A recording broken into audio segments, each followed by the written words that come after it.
Hunande, mabele, emeli chimo kimbangu piu. Et soit Ravino, hein? Eh, choki ayebaki. Et comme il n'attend pas Yesu mabele, bangi makambo, si c'est honte. Nous autres, on est vivre. Tilelo. Tension 12 sur 7. Tilelo. L'américaine a 50 tensiomètres. A prélevé tension 12 sur 7. Il y a mon piqué Christ na katakilo. Babi, ce n'est pas possible. Habitateur, Nazaragane n'a pas en Amérique. Tu sais, la bakous. Physicien, hein? Une intellectuelle américaine. Mundele. Au monde a photo mon bacha. Mundele mon gazoto comme un camba jeune fille. Yewan. À côté de la longue, on a attaqué Mbanga Biko.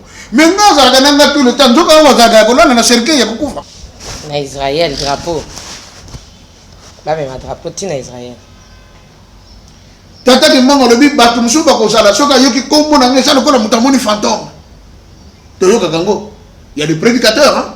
Faites attention là. Bakimba, on a ces Bakouva, Batouana, Ozomone. On est un fantôme, Yozomone, certains démons. Il y a un style l'église kimbangiste. C'est une loi.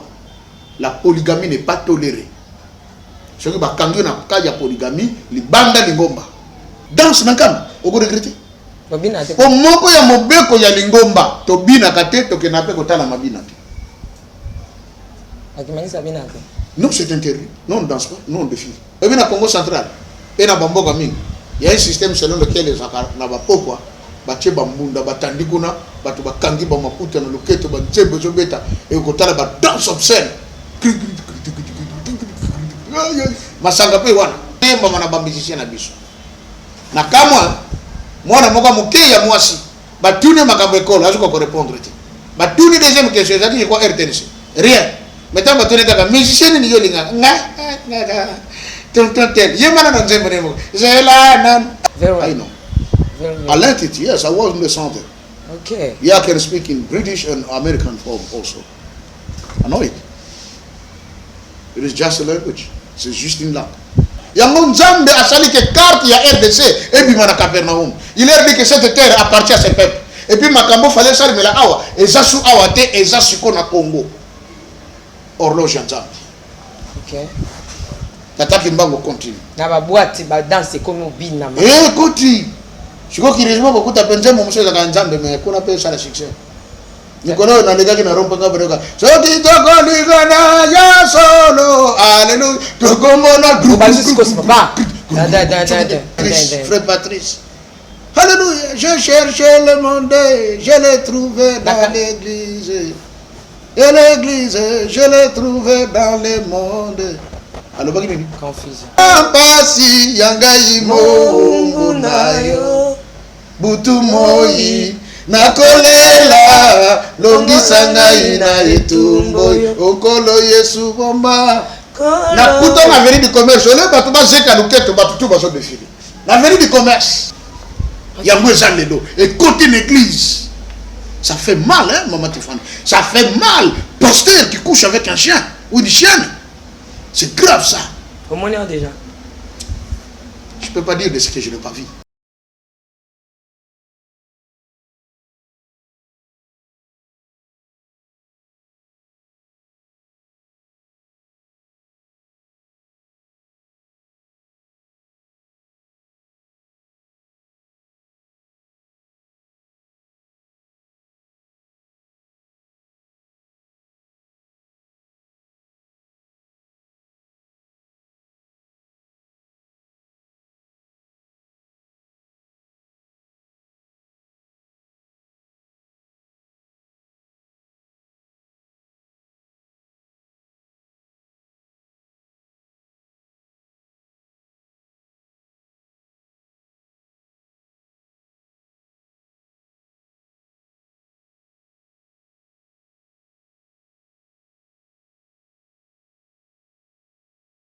C'est par l'abondance du cœur que la bouche parle. Shalom et bienvenue chez vous. Dans les Nazaréens, votre site, votre chaîne de référence, là où réunit tous les chrétiens. Pas mal de chrétiens se réunissent ici chez les Nazaréens. Le Sako Naba Kongomani Nyonso, au Bazali, partout dans le monde entier. C'est la princesse de l'Éternel, mon Tiffany Mokwa, avec notre invité du jour. Hein, de ces temps ici, Papa Joseph, le pasteur Joseph, autrefois pasteur des églises dites Réveil, et aujourd'hui, actuellement, pasteur de l'église Kimbanguiste. C'est avec lui que nous continuons cette émission des découvertes, beaucoup plus sur la personne de Papa Simon Kimbangu. Sengeli, la même dit, vous connaîtrez la vérité vous affranchira. Donc, pour nous comparer, faux dollar, la vraie dollar, faux aux anangoniens sont balais. Aussi, c'est aussi beaucoup plus sur l'histoire. Nous avons besoin de connaître vraiment l'histoire de notre pays et de l'Afrique en général. Alors, à travers cette émission et à travers notre invité, nous allons découvrir un peu Makambo et Belé. Et les gens nous appellent de partout pour nous dire merci. Aussi nous féliciter pour l'invité, donc pour Papa Joseph. Donc, mémoire, Ezo, Fungama, Bateau et Belé. Alors, les Nazaréens, Azo poussé Bino en croix et l'eau moroté. Mais juste avoir la connaissance et la connaissance, beaucoup besoin de Fungula Bino. Avant de dire un bonjour à l'homme de Dieu, il est déjà sur ce plateau. Je me retourne à la régie, juste après cet élément. Le sac comme on dit, donc j'ai dédié à Papa Guy Labala, Maman Lauriane Labala depuis l'Afrique du Sud, pourquoi pas à mon ami Joseph Junior. J'ai dit aussi des big salutations, de bisous à ma sœur, à moi-même, les câbles depuis les Issa. Pourquoi pas Maman Betty Kokelea, que le Seigneur te bénisse abondamment. J'ai dit des big salutations à Maman Furatabou, Papa Kaïs, Nathalie Moussibou, le Sako, à toi. J'irai derrière la caméra, l'Inkiatala, à vous.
Kunande, mabele, Emeli Simon Kimbangu piu.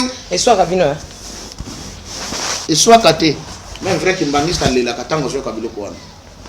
Azo la pour azo soki ayebaki. Et comme il attend ya Yesu mabele bangi makambo si c'est honteux. C'est juste l'ambiance de. Mais Dieu kandé en 1951 na katanga pe mabele bangaki makambo. Et boy ko police Simon Kimbangu. Non, kasi Simon Kimbangu yango tozo moment l'évangile yasika. Peut-être yango Gorbachev alobaki que l'évangile authentique est kouta na Congo. Yango tozo même que na katanga pe mabele e bangaki Simon Kimbangu e koki ko police yete ti lelo azana bomoy. Nzoto na iso vivre ti lelo. Tension 12/7 ti lelo. L'américain a 50 tensiomètres a prélevé tension 12/7 yé moko piqué Christ na kata kiloko. Babi ce n'est pas possible. Habitateur nazala kana na ndako na Amérique. To sala kana ba course. Physicien hein, une intellectuel américaine. Mundele. O mona ka ba photo moko bacha, Mundele moko zoto kama yankamba jeune fille. Yé wana. Akota na kilonga mona tata Kimbangu bipo. Mais non za kana na tout le temps. Nzoka wazaga ko na cercueil ya kukufa. Mais je comprends rien. Barabi non nengu taza bazana kukufa ta bo pona ndibagaza kukufa te tensiomètre. Omoni makambo ça maman. Na yo pourquoi kilongo déjà? Plusieurs fois. Maman, comme vous êtes spirituel, c'est la jour wana. Je vais t'accompagner. Na kilongo. Hein? Comme vous êtes spirituel, yo moko se rendre compte que pasteur Obonoko Sangate. Ah, Dieu que j'attendais boyer. Toutes les personnes qui sont spirituelles tant bako takakuna au sentir l'onction au côté trans. Ce que mon a dit comment. Je dis bien toute personne spirituelle. Il n'y a pas eu une seule personne spirituelle à côté qu'on a à côté Abimi sans rien. À sentir que on a côté qui na côté na aza le dépositaire de l'onction. Yeba muntu auto lo bagesi akufa na yeme mama. Soko côté kuna soko za spirituel kana na libanda de choses sur bâti. Moi ça ngata na côté kuna mbona liboso na bimi ba simba ngaya ko simba. Yoka siko bakimangisa ba comprendre que ah, on dit pasteur auti côté auti na ba numéro na yako me katata ki mautani na côté. Or non, ezali ko kutana te. C'était tellement fort que la puissance s'est dégagée. Maman, j'ai trembloté depuis la plante des pieds. Tinasuki. Une onction du jamais vu. Et tant qu'on a engagé, expérimenté ça. Donc, on a dit bon, rapport à mon comité Kuna. J'ai dit Dieu est Dieu. Na Congo, tout ça, nous comme Moutouya, mais tu vas Kangote. On se pavane. Na Israël, drapeau. Là, même un drapeau, tu na Israël. Tata Kimbangu le big batum suba ko sala soka yoki kombo na ngesa lokola mutamoni fantôme. Toyoka kango. Il y a des prédicateurs hein. Frère, faites attention là. Ba Kimbangu wana se bakufa batwana ozomone. When is a fantôme yozomona certains démons. Ils disent ça. Mais lui-même avait déjà dit ça. Qui va ba koloba fantôme. Nzoka ba yebité. Certaines personnes présentes ici seront arrêtées. Azoyib sabam. Bino ba msobo sawa. Jugés et relégués loin de leur village et Salema.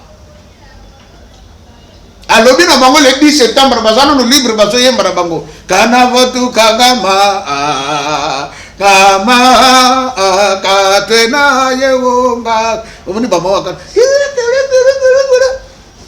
Nzoka bazo no kokangama. Tata Kimbangu les approche. OK. Les anciens polygames, devenus monogames à la suite de mes enseignements, redeviendront des polygames. Tant que Tata Kimbangu a yaki abandi koteya, ba polygame ba bomaka mabala. Yango tile l'église kimbangiste, c'est une loi. La polygamie n'est pas tolérée. Ce que ba kangi na kaya polygamie, li banda lingomba. Et je n'ai pas honte de vous le dire. Mon père, il est né, il grandit, il fait ses études à l'école Tumba, où il va former un cadre Yamboka, dans l'école comment on appelle, l'école Yaboma, qu'on est chiqué tanga papa Kasavubo, papa d'Angenda. Quand mon père finit ses études, à Yamboka, il va informer mes parents que papa, n'a eu bêtis de Sili, bientôt là, il faut tout le monde, mais ma belge va le dire. Biso to zona kotanga na Belgique to continuer kotanga po auto comme une processus makambo indépendance biso nde ba cadre to ko kotanga msamboka na biso ba noko ya tata nga balabi diam yo kene na Belgique mindele bakobongo loko koma mundele ngulu mundele ngulu ebila kisi ba belge bazaka na pratique moko ya magie ko bongo la batu bangulu lo bana ko leso makayebo ko mitala matama oliaka bilo musuteka makayebo ko matama minene matoyi minene ba pore fungwa ngali ko mishikolo ko na ngulu ba kolia yo faisait ça mais bango ba mona kake les noirs sont des cannibales bango basala yango awa mindele ngulu bakoko na biso ba yebaki makambo wana notre ancêtre nous le disait que ko omona muto ko mitala kingo awe ko minene tala matama minene matoyi ba pole ko milai ali bako boma ye bako lia ye ba noko ya tata nanga balobi diamo ko kende te non mais noko nazo kende po moni tout ça père nanga ba beta ye mbaso ya loboko na droite poka ka kende te loboko ko makai munene ko leka kusi na ye mosa papa na ngeza la ka botia kufa oya suka et dans sa jeunesse on lui a donné une femme au village oh ye fois bala. Mais mon père se retrouve que je suis un intellectuel, je connais l'état d'un côté politique. Il me faut aussi une femme de la classe comme moi. Mon père prendra pour épouse ma mère, qui venait de finir ses études. Et voilà, mon père se retrouve polygame. Et en ce moment-là, c'est Akima n'est papa d'Angenda. Parce que mon père fit un premier secrétaire particulier de papa d'Angenda, tout jeune. Ayoki constate, il y a un Akimina. À la côté de Makamba comme la Masanga et tout n'enga kota Makamba j'ai un père qui a quelque chose de retrouvé numéro 1 père dans le Congo central à l'époque Bazaïr. Et voilà tango papa d'Angenda 20 disciplines mais bien qu'on a kata lingomba maman nangarbi moi je suis kimbangiste awa na lingomba balobi que la polygamie n'est pas tolérée nga moyena ko baboye exact ma mère a demandé le divorce à mon père pour préserver sa foi. Elle s'est divorcée de mon père officiellement dans le niveau de l'État et elle ne s'est plus remariée jusqu'aujourd'hui. Elle est vivante. Dans cette colis de Tangiwa classe. Ma mère est pour moi un exemple typique de foi. Dans le bac ah maman moi le père papa qui m'a autant tikaye malgré son âge atika la kobala de ma mère a fait ça. Nzamba pambola yebiki. Et je suis fier d'elle. La fois passée, avec mon angaï, il y a mon président dans la salle, dans sa conférence, c'est le tata Simon en Banzamon. Na bimi na soka ko yabaga ma mère pleurer. Albi enfin, na moni makambo nzamba lo baka na ngapona yo. Vous voyez? C'est ça. Et tata Kimbangu prévient que bao ba tika di polygamie. Et ngana ko kanga manake ba ko zongela ngo po ba ko mona ke zala ki peine perdue. C'était fait. Vous prêterez. A dit, les deux deviendront. Ils se diront d'avoir rien vu sur les interdits chrétiens qui puissent les convaincre. Sur les interdits chrétiens, je dis bien. Bande koba yokanga. Ngatem tuna koma texte. Wana bande ko église des noirs. Oh Yesu ayaka pona ba mindele, biso ko tumfumu kimbango lobela Yesu te. Mais awa tata kimbango lobi, ce sont des interdits chrétiens. Pas païen, pas animiste. Parce que yé n'a connu Yesu bazalaki mutumo. Pe baza mutumoko. Et connaissent le baki na Jean. Quand le Saint-Esprit viendra, il ne parlera pas de lui, mais il prendra de ce qui est à moi et vous l'annoncera. Car ce qui est à moi est pour mon Père. Et ce qui est à mon Père est à moi. Au moins il est bien défini dans la Bible que tata kimbango le Christ est baza moko. Aye alobela kombo na yete alobeli mwana na ye nkolo Yesu a présenté na mokili alobi bien pona ye a sakoli na kombo na ye a sali ba miracle na kombo na ye mais kolo so robaki nyoso tata za na kanango eza yanga ope yanga eza ya tata baza moko balobi ba polygame ba koloba to mona biso pe loko moko mabete na mibeko atie na kibiso ya bo Kristo ba kozongela na bango polygamie. Les anciens fétichistes les redeviendront. Vous reprendrez vos anciennes habitudes en force, ainsi que le fétichisme et les danses licencieuses et obscènes. Les danses licencieuses et obscènes. Les côtés de l'église. C'est là le problème. Papa, c'est moi déjà le bel le bel kango. La danse à Boussoto. Or nakala, la danse était réservée à Banganga. Alors il y a ça l'incantation, comme Misaki quelque part, comme ça la likambokuna. Or cette danse-là était pour donner gloire aux démons. Et les démons agissaient, Ngangazo soit par révélation démoniaque et à Bikoli Bamakam. Et t'as dit que Mango le Bakam. Tangana Kokangam, Nake, Boko Yinanga. Boko Zoum Sabilo Konyo Sowana, et Kozonga Katinabino. Na ba mabina ya salité, et Kozonga Katinabino. Mabina ngo salité côté Tina l'église. Tala Baba même ton de Kinshasa. Et quand tu es en Kambate? Eh? Nankamba Baka Ngona danse. Maman, on va regretter. Danse Nankamba, on va regretter. Pour moko ya mobeko ya lingomba, to bina kate to kenape ko tala mabina. Akimangisa bina kate. Non, c'est interdit. Non, on ne danse pas. Non, on défile. On appelle ça jockey. C'est ça la danse classique.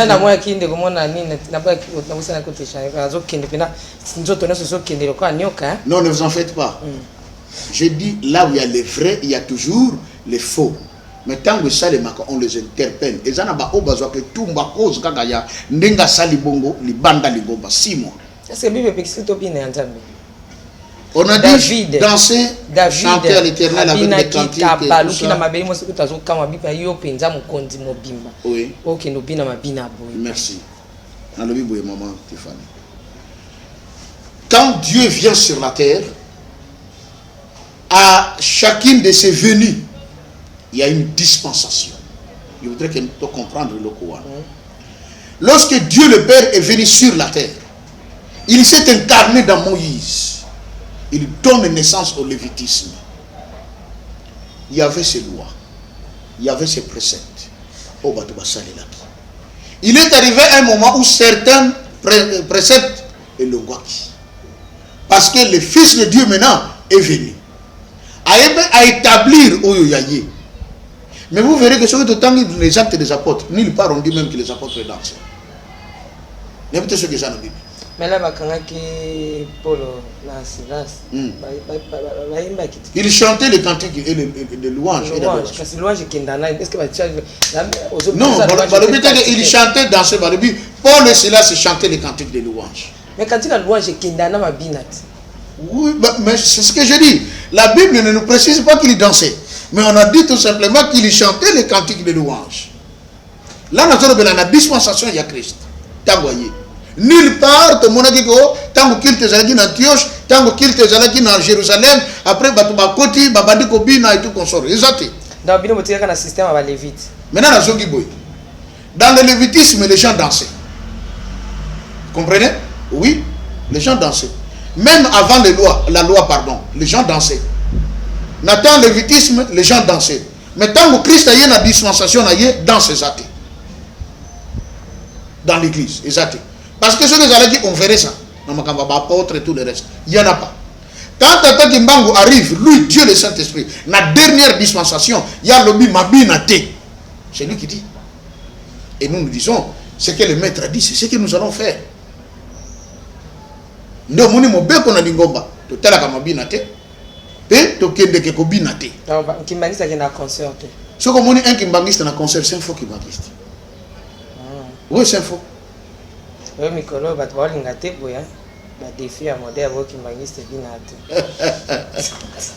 Et d'ailleurs, je vous apprendrai une chose. Vous voyez que Mobeko et Lingomba Nabiso, il est interdit de célébrer le mariage dans une salle de fête. Parce que ceux qui voient dans la salle de fête, c'est Souka Bobine. Ok, c'est interdit. Mariage, il y a Kimbangi, c'est ça le Makana paroisse. Ici, là. Allez, fanfare, il y a bêti fanfare. Et puis fanfare est bêti dans n'importe quel mariage. Pour pas bêter le fanfare, c'est que tant que vous avez une fiancée, vous avez une fiancée. Ti bobalani. Oui. Abimapé. Ce qui vous salaga makambowana. Boyo kosa ba pasteur. Allez ba bêter le bino fanfare. Je vous dis, je le dis ici. Il y a beaucoup de jeunes couples qui banguissent stériles. Nous avons frappé. Parce que la Bible dit on ne se moque pas de Dieu. C'est que l'homme aura semé, il fait quoi? Il est moissonne. Mais il va bien, papa, vraiment, tu dois comprendre. Mais oui, vous avez trompé Dieu. olingo za gloire babete la bino fanfare ba mona ke bino bobala ni bozaki ba monseka nzoka no si bobebi sa bozala déjà monsena mobala nzamba total moi les monsanto mais voit tout non. Dans l'église kimbangiste il y a deux types de mariage. Tozana auto ben un mariage de bureau na mariage de temple. Oya bureau za lokola ngana mama Tiffany si to balana na biso si to bota bon après to comme na biso ba kimbangiste bon on décide maintenant toujours ça là mariage. Yo ça le mariage na bureau. C'est vrai, ba ko beta biso ba fanfare tout ça mais ce qui ngana yo te sepeli que tant to kenanda to sali manifestation ba to ba yepona ko lia komela ba ko tia le biso ma bafle to tie musique na biso fanfare zo beta ba to ba nyati défiler na bango. Mais la faki ne peut pas venir jouer pour vous. Le groupe Fliki ne peut pas venir jouer pour vous. Ni encore Jésus-Christ. Parce que vous n'êtes pas un couple au Bobalani dans un état de chasteté. Mais ce qui moi c'est na mobali bo lingani bo tosi ba principe et le comme abekat na mino et l'équité on doit vous honorer. Bon c'est moi ça mais kal banda on pas mais kal banda mais na ba on bali salelo. Là on doit vous honorer. Ah OK.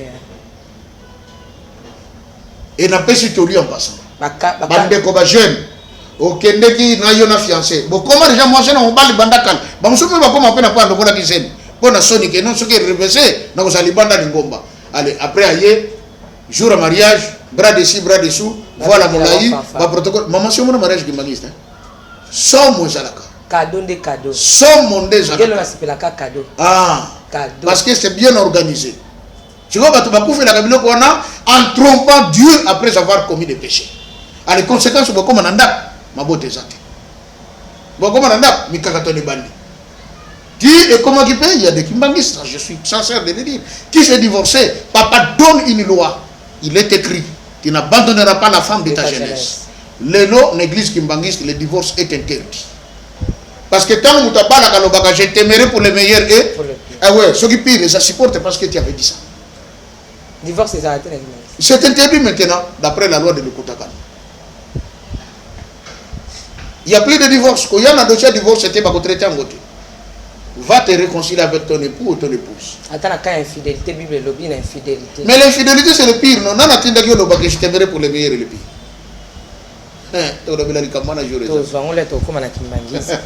Voilà, prophétie. Dans la prophétie, on a précisé que bateau bakoti kabaki c'est tout ça. Bakosonga la bilo qu'on avec force pour baïbi kenga nazali sous-sauter na kenangai. Et il dit les gens adoreront le mal. Car beaucoup diront, cela fait longtemps que nous nous sommes comportés de la sorte. Rien ne nous est arrivé. Nini,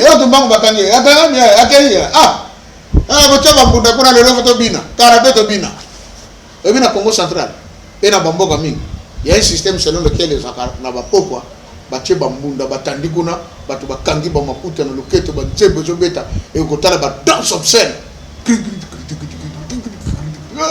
masanga pe wana bazo mela bazo langwa kindumba pe ko sale makabo siko bimi classique bar, comprenez babaro to zomona c'est ce qui a été dans notre coutume mais ba yana ngo classique mais yoka ba nzembe zo yemba mana ba musicien na biso na kamwa mwana moko moke ya mwasi batune makambo école azuko ko répondre ti batune deuxième question ça dit quoi RTNC rien maintenant batune kaka musicien ni yolinga nga tonton tel yemana na nzembe ne moko zela nan mwana na âge na yo siko mwana tanga sona na nzembe bwana eloko nini zokota na mtuna. Vous voyez au moins comment le diable est organisé, comment baby sina jeunesse mutakola tapena pantalon et le quoi là na C na 4 et ça libanda ça ne lui dit absolument rien. Tata qui mango loba tout ça donc vivre la dépravation de mœurs tout ce qui abakisi les initiés des sociétés secrètes pardon paragraphe yango vous prêterez surtout attention à ce que vous enseigneront ceux qui viennent d'ailleurs, dont nous savons pourtant comment la loi de la force règne chez eux. Banananga, bossa l'attention à l'enseignement. Il y a bateau bako uta libanda bako ya kote ya bino, soit des gens qu'on l'a kisabino nzambe. To yebi comment est-ce que terreur c'est pas na bango. loi ya force ndenge esalaki mpa na bango makambo mabe oyo eza kuna me bakoyepa na bino soit des gens bamemeli bino nini liloba ya nzambe me tozovivre yango no.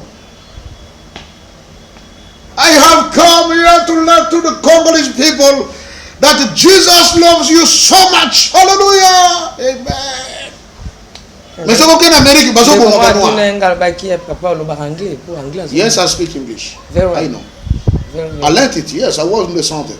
Okay. Yeah, I can speak in British and American form also. I know it. It is just a language. C'est juste une langue. God is good. Thank you. Voyez? Ah, Dieu est bon, Jésus-Christ est bon et tout ça. Mais la bamboka, on tue nos frères noirs. Atrocité. Ceux qui ont lingo, il y a qui biso et ça qui est solo. Fallait pas respecter les bandes de konabiso bazala kakuna. Tata kimbango l'a dit. Bon ça l'attention à l'enseignement na bango. Pour te dire atrocité n'est pas na bango. Mais ba koya la bino makambo ko la saloko la bango ne balingi bino. Non, ba yaki na politique na bango. Missionnaires blancs, allez au Congo, ne leur apprenez pas Dieu, parce qu'ils connaissent déjà Dieu. Il appelle Zampian Pongu Tulendo, Mawesha, à Congo Mongali, so nanda discours wana. Roi Léopold Mutazo Tanga discours à Zoibisa, Basango Bazoya na Congo. Mais dites-leur, les pauvres, quand les rois de Chieta confisquez leurs poules avec les coqs et les œufs, prenez leurs boucs et leurs chèvres, leurs moutons, leurs brebis. Abi boko ngola bango biloko to boyo remplir ba banque na biso biloko na biso tout ça biso to tonda biloko kolia minoko na biso lumba ka sona matungulu bango ba vivre dans la pauvreté. C'est ça l'évangile. Bomba bomba. Tata de mama lobaka ko abi bokeba ba koyela bino enseignement et kozala des enseignements pernicieux. Qu'est-ce qui a fait que les pasteurs aujourd'hui se retrouvent des francs-maçons? Ba na ko bisa bango ba sextape. Biloko na utiwa na bakoko na biso non e utina mindele. Ah bah bakoko na biso va sextape.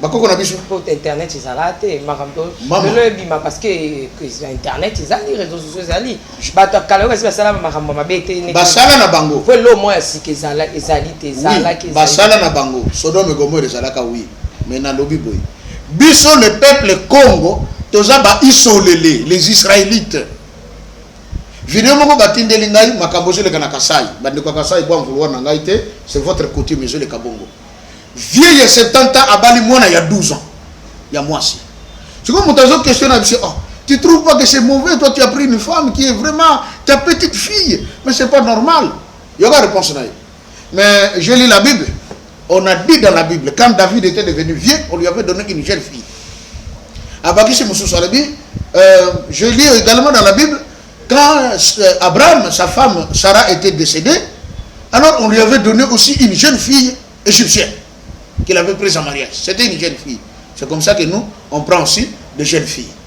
Baké Luka Koko ya jeune fille wana. Batini papa. Pourquoi yo ndima ko pesa mwana muke en mariage na tata ya 70 ans. Et puis t'as la même azo melaka banzete po ayaso makasha ko satisfaire la petite fille. Koko wana lobi boy. Soki na pesa ki koko na mariage parce que tangu trouble côté la ki biso makamba bakamwina sample et tout ça, tata oyo a devirja ki koko na ngai. Mon beko na biso lobi boy soki muta dévierger mwana ya mwasi et sengeli afuta dot et puis faut joyer na mariage mais cette loi se trouve où? C'est dans la Bible. C'est la loi que Dieu avait donnée aux enfants d'Israël. Quand un homme aura déviergé une jeune fille, il est obligé de payer la dot de la fille et de prendre la fille en mariage. Mais ça va dire que la fille est libre, mais dot il faut foutre. Au moins que coutume na baluba babenga coutume et pourtant c'est biblique. Voilà une preuve des enfants d'Israël. Et les louba j'ai dit c'est des Congo. Voilà une preuve que tous ça en Israël. Coutume na biso ezami beko ya Moïse. Oh mindele moko bazaka na Israël ba Yuda. To ko lobela makambo na wa ba uta wapi. Pourquoi l'usurpation ou coutume qui n'a trouble? Ceux qui ont réclamé terre d'Israël, biso ba Congolais qui ont réclamé. Et c'est biso. Nos ancêtres vivaient là-bas. Il y a un Nzambe a sali que carte il y a RDC et bimana Capernaum. Il leur dit que cette terre appartient à ce peuple. Et puis makambo fallait ça mais là awa ezasu awate ezasuko na Congo. Horloge Nzambe. OK. Tata Kimbango continue. Na ba boîte ba danse comme au bin na. Continue. Je crois qu'il résume beaucoup de penser mon monsieur Zaganzambe, mais qu'on appelle ça la succès. Nous connaissons les gars qui n'ont pas de gars. Ce qui te connaît, ya solo, alléluia. Tu comprends? Tu vas juste cause papa.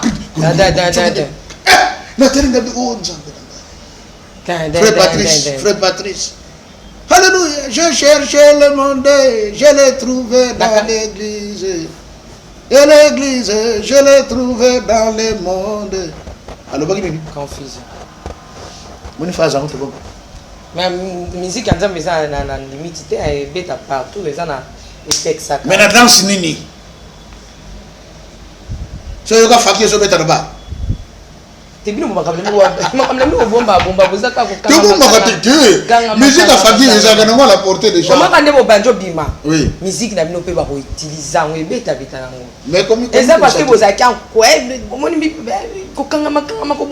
Mais c'était bien. Mais banjo bima. Oui, c'était bien. C'est ça même être un bon conservateur. Vous avez que l'or, papa Joseph. Oui. So l'or et mon n'a pas matin. Oui. Vous avez qui le pas l'or. Oui. Bon, mais le cas vous bimi déjà.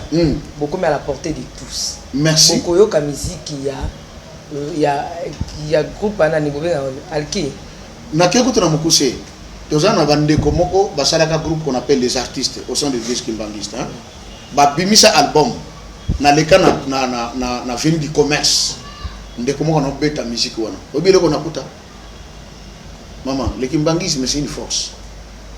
Batie nzembo zo yemba Yahweh tala pasi yangai Mungu nayo butu moi nakolela longisa ngai na etumbo okolo Yesu bomba na kuta na veni du commerce ole batu bazeka luketo batu tu bazo défiler na veni du commerce batu basaka basentir que on va bien la ngona loketo te marcher kaka na défilé rend gloire à Dieu. Tera suka fo eloko ano ebeta ma papa Joseph. Batu ba kekana. Omoni maman Tiffany. Voilà. Et voilà, Tata Kimbangu. Il a tout dit dans votre vivre l'élo. Alobi. Les initiés des sociétés secrètes mais haïront les occultistes. Bakoyina Tata Kimbangu. Parmi les bateaux, c'est un démon, c'est un diable qui détruit ce pays. Ce sont les occultistes. Comme initié par pasteur, le pasteur aussi arrive avec le même enseignement de détruire l'œuvre de Tata Simon Kimbangu. Et on a vu ça qui ok. L'autre réveil est venu combattre Simon Kimbangu. Pourquoi? Autre réveil, on attend que Botami obligé à créer une plateforme. Na kata ba plateforme bazu ba konzi ba komisi bango ba archevêque archbishop archi ba koti bango na franc-maçonnerie la ta chaîne ta moulaï na kingo ba toge ba bague de ministère avec pierre noire, mais c'est maçonnique. Qui ne le sait pas? Aujourd'hui c'est clair sur internet, c'est tout ça, c'est clair. Mais comment on a pasteur à la tête de l'Okowana? Et puis on bat lango, ça c'est bague de l'alliance. Avant le canaché raté, il y a fois bague ou a pierre noire, pierre bleue. Mais tu es un franc-maçon quand même. Le bon ambition seulement pour les et ça simple. Tata Kimbangu l'avait dit. Bako yinanga. Papa nangere bana ko bana nangaye. Makambo comme ça ganga. Batu nyon surtout bazali ko badengenda wana zali grand franc-maçon, azali roche chrétien monene. Ah, magicien. Mais ce qui n'est pas na bango kuna bande kongo balinga kanga ite. Shalom peuple de Dieu. Mbote batata na ba maman. Qu'on invite vous à éveiller, c'est la vôtre.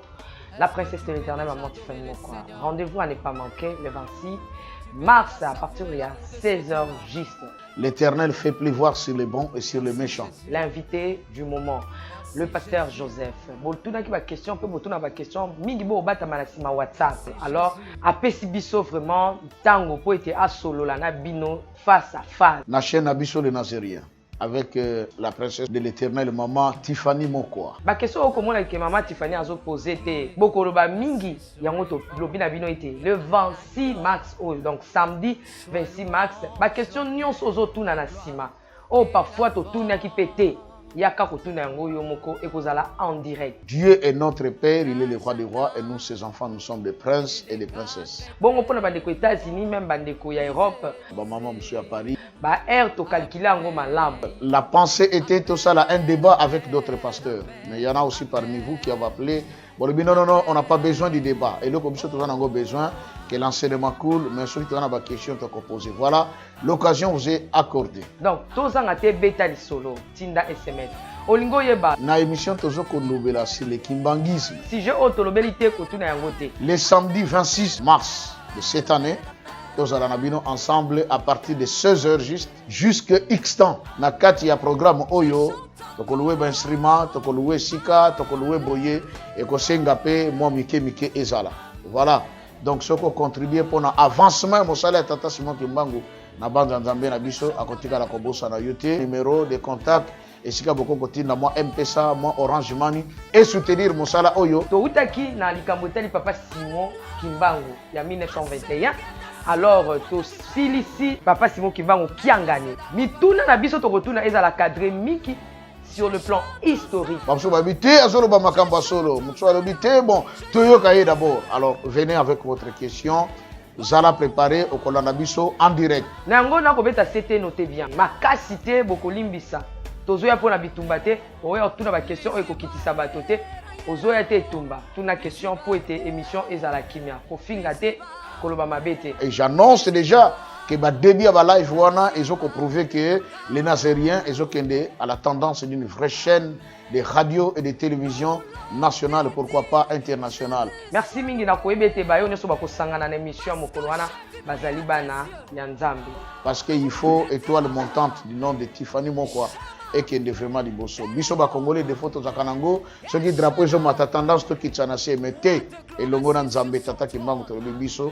Donc, à partir de 16h, nous sommes en live direct sur le kimbangisme. Tuna mutuna oyo omona kezo ko compliqué yo. Oyo nzamba ko chakat na biso yango tokoloba. Totikeli yo tata, maman, jeune garçon, jeune frère, pasteur, évêque, évangéliste, docteur, prophète.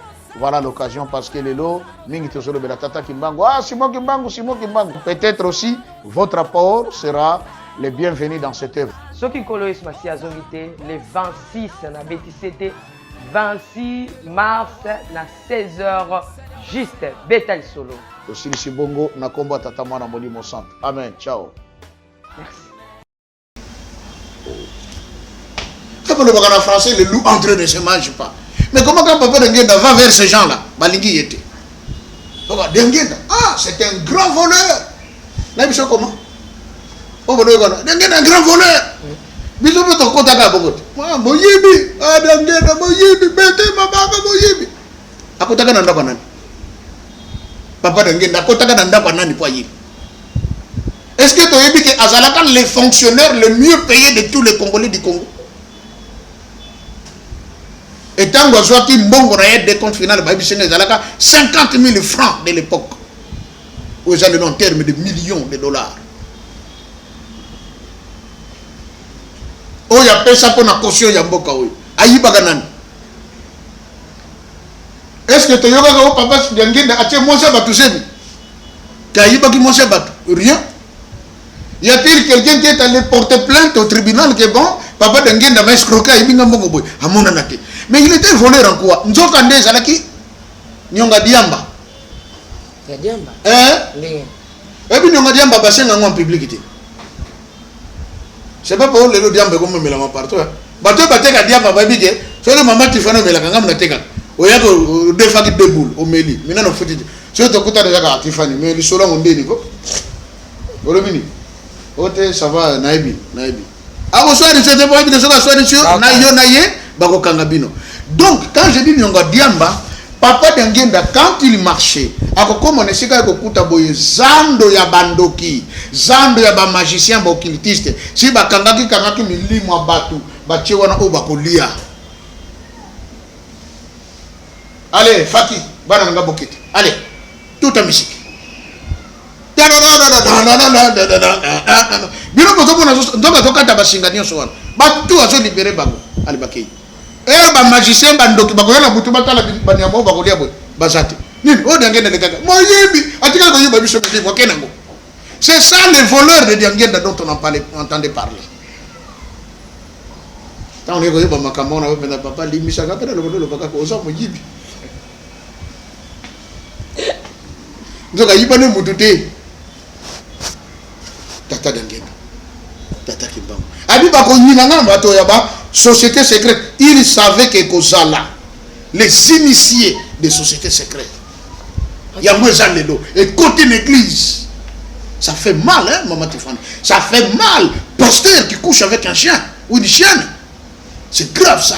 Comment on est déjà? Je ne peux pas dire de ce que je n'ai pas vu. Ça fait très mal. Donc quand même plus que Sodome et Gomorrhe. Et ça, c'est un païen qui devait le faire, mais c'est un pasteur, entre guillemets. Ah non, ça non. Ça non. Quand des hommes de Dieu sont des homosexuels, ça non. Ça c'est dépasser des limites. Un jour, dans ce papa, c'est moi qui manque un alobi dans un boutamout. Les Cambopendés, Pesaka Biso, Kanda, Kotomba, Sodome et Gomorrhe.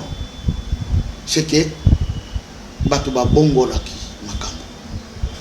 Mais Bali Bakomi Kumise Pelisa, Bango na Bango, Basi pe Bango na Bango. Ceux qui allaient dans Boko Bazo Salaga, Kindomba et Bachina Mibali, Bachina Mibali. Ah, et ça nous autres. Ça c'est papa qui me le dit, hein. N'a pas témoigné de ce qu'il m'a pas dit. Abi Zanzoto. Ndenge to saboye, nzamba sala mutuna mutuna ndenge nayi. Bamso bazala kawana, akuko fanda ne bambule bele, azakane na mwasiti. Et ça n'est normal. Même sous sa koka kana yete. Mais bango na tango wana mutamu. Batiki makamba kosangisa nzoto ya basi na mibali, bakomi mibali na mibali basi na basi. Ah wana pesa kita tanzambeka. Alitokiti. Tumbi mboka wana. Siko na tana biso mama Tiffany. Au lieu que ça va payer bato bazo salango ba entre guillemets pasteur batatana ko tezeba payen bango na bazaka ba payen kuna bazaka na pasteur moko kaka l'autre oui bien go il y avait que l'autre qui était pasteur la preuve tant on monaka ba Elohim ba yé akiko se prosterner pour y ba tout le reste c'était des païens. Mais aujourd'hui, nous, ce sont les pasteurs qui font les choses de Sodome et Gomorrhe. Et plus que Sodome et Gomorrhe. Parce que le mot sodomie, ça vient de Sodome. C'est comme Moutandé Gouana. Il sait que Simon Kimbangu se tient dans la vérité. Que Simon Kimbangu est le Saint-Esprit. À valoriser. Jamais à côté, il y a contre Simon Kimbangu. Mais pourquoi il s'est dans l'église où il y a l'église de quoi 20 personnes, 10 personnes, 50 personnes. Cap l'église à Minene. Maman Tiffany. L'autre réveil quand il est venu, c'était pour combattre l'œuvre de Simon Kimbangu. Mais Babo Sana est Nzambe Babunde Sakayete. Nzambe otemba kana église Kimbangisi. Nzambe akokwe yakate boyeba. Nzambe akolonga kakaka. Solo nanga ekozala se solo. Eko bongwa na lokuta te. Ebana. Nzambe akokwe yakate boyeba. Nzambe akolonga kakaka. Oboni shiko Kimbanga bandolonga. Abandolonga. Parce que balobaki to combattre ye. Maman, c'est des choses bakolo banamo ité. Na butu ba yebi. Moi j'ai quelqu'un qui m'avait dit pasteur, na biloko to yekolo ya magie. Baloba na biso tia photo Kimbangu na seni yatango. Pourquoi? Sango moko baloba na leloko wana. Pourquoi faut que tia photo Kimbangu niata? Bato baza ebele na mokilo baka photo ya ye, faut tia na mabele oniata. Pourquoi? Blasphème contre le Saint-Esprit. Bango ba yebi yango.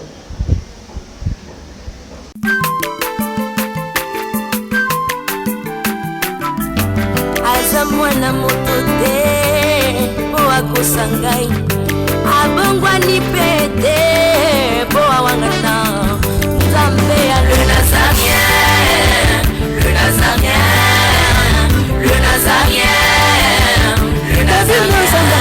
Bana kitoko koma mokondima atako bapakolaki mafuta na mosakolima lelo ya yobolingo bateli le Nazarien. Pamboli oyo mona na katembeni mama kandelobi koleke mapapu masopi mafuta tokokisitana longo na Nzambe oyo babenga na makomi